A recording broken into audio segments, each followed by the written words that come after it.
What is going on, Cadre family? What's happening? What's happening? Jump in here in a second.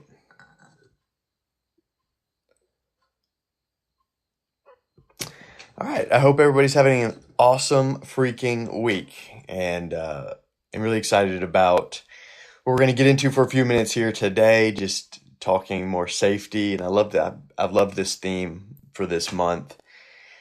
As I shared yesterday, I think safety undergirds and is the foundation of everything. And so nothing happens without safety. And we'll get into some of the examples in this.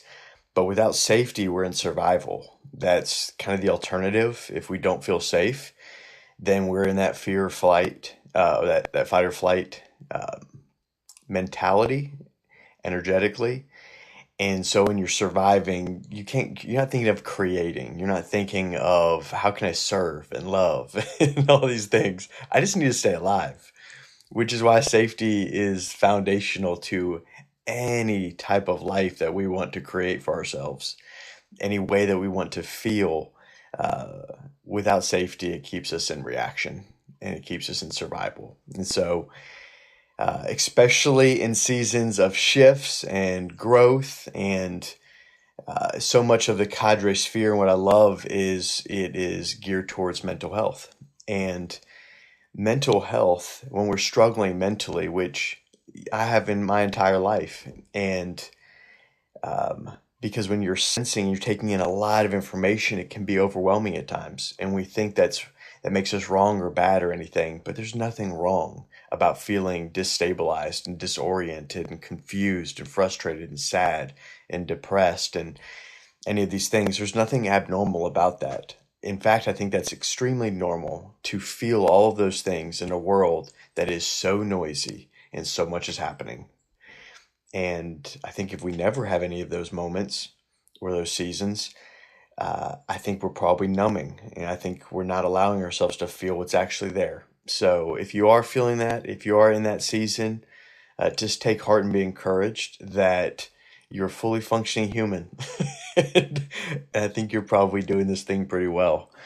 And so with that, as we're going through this live, and then just outside of this, if you watch this recording outside of this, think of an example or ways that you've grown or shrunk based on feeling safe or unsafe in relationships. So we're going to talk about relationships and intimacy.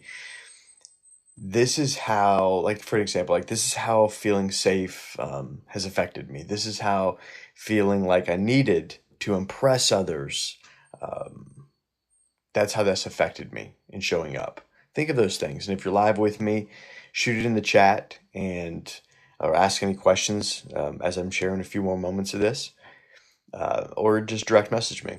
I would love to talk with you. I want to start with a little story. When I first started dating Kelly, my now wife, I thought intimacy was big gestures. I thought it was fancy dinners. I thought it was late night conversations and flowers and trying to look like I had it all together. Who was I fooling, right?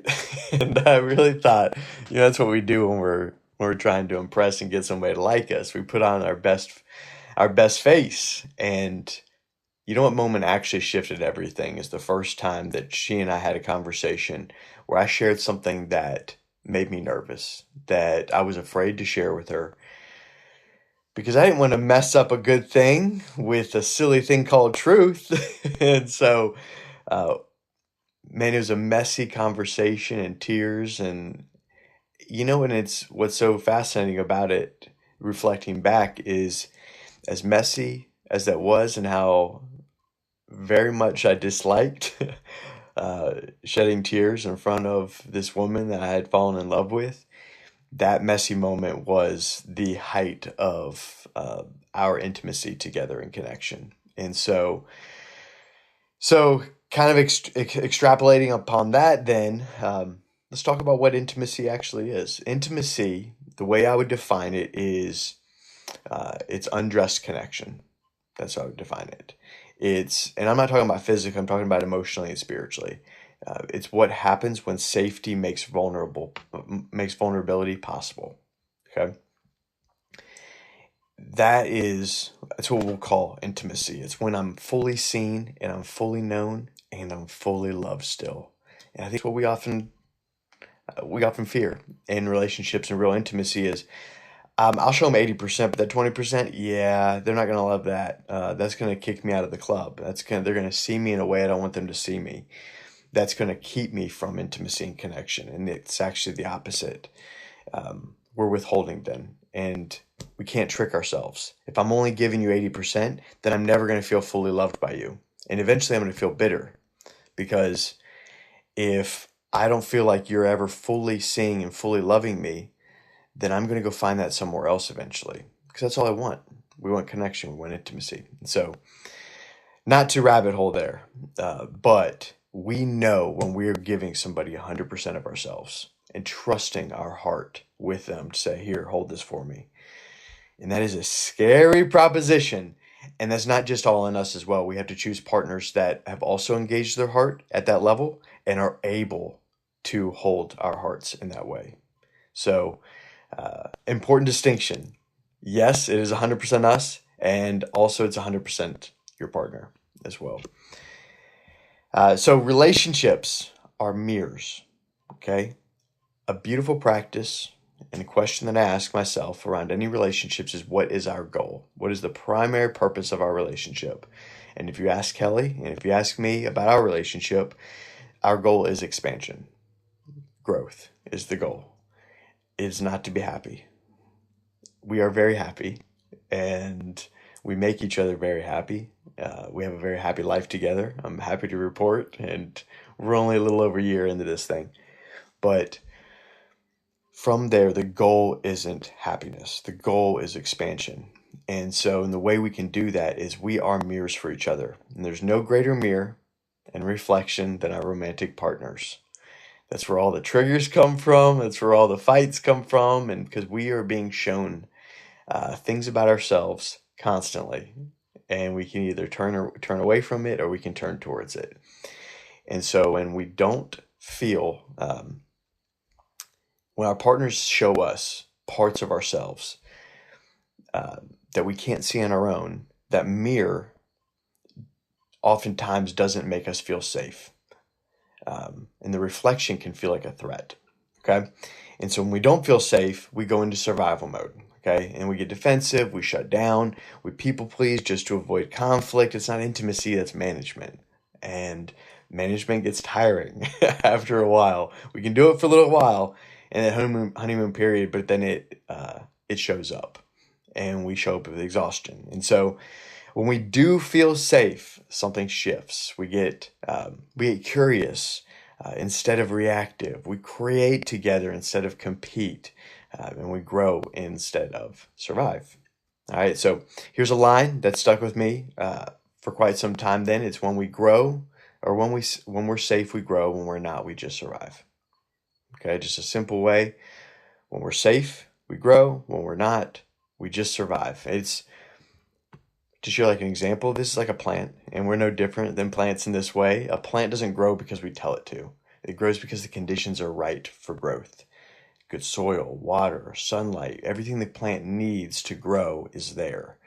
We're the same. Relationships are soil. Safety is the nutrient. And then growth is what naturally happens when those conditions are there.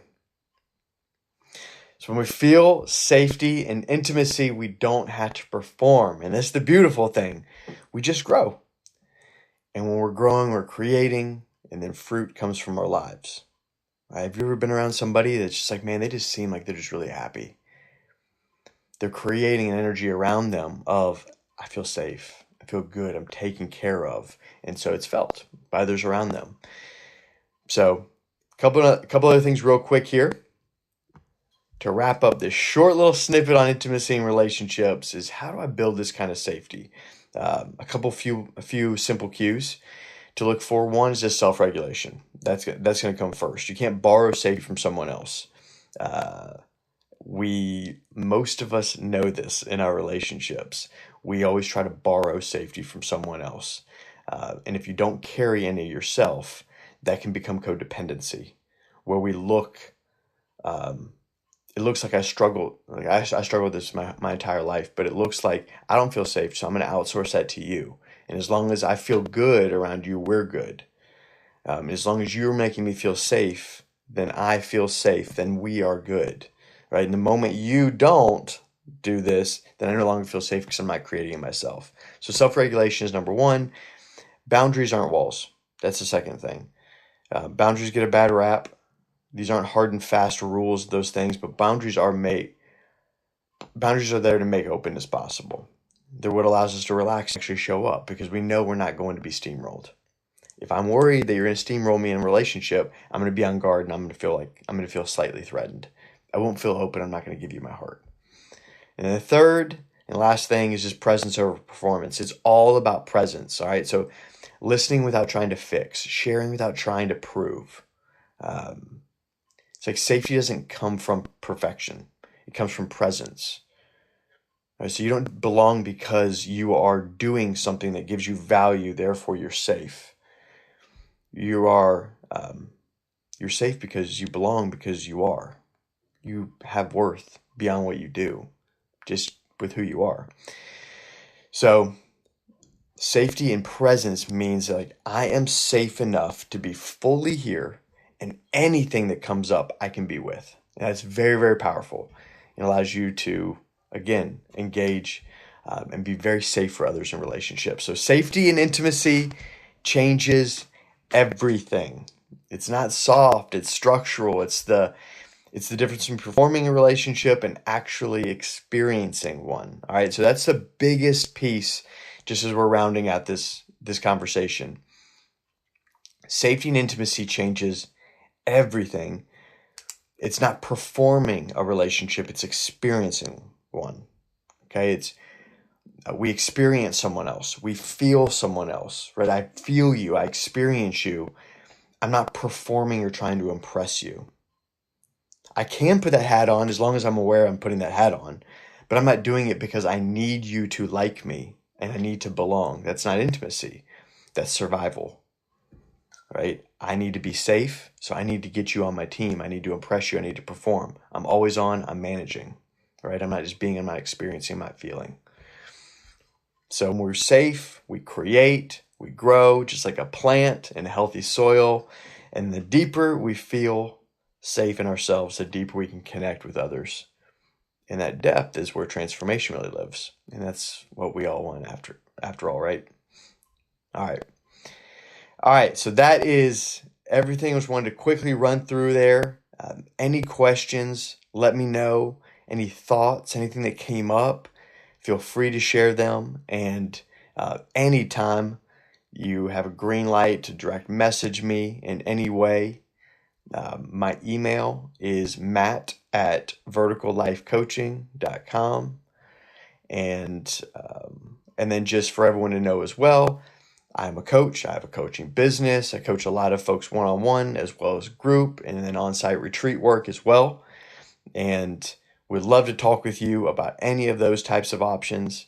I have a book coming out here in about a month that I'm really excited about that just kind of walks through a night of transformation, a deep, dark night of the soul story that I'm really excited about. So thank you so much for being with me here, if you were live or if you are checking it out after the fact. Love you, Cadre Sphere. See ya.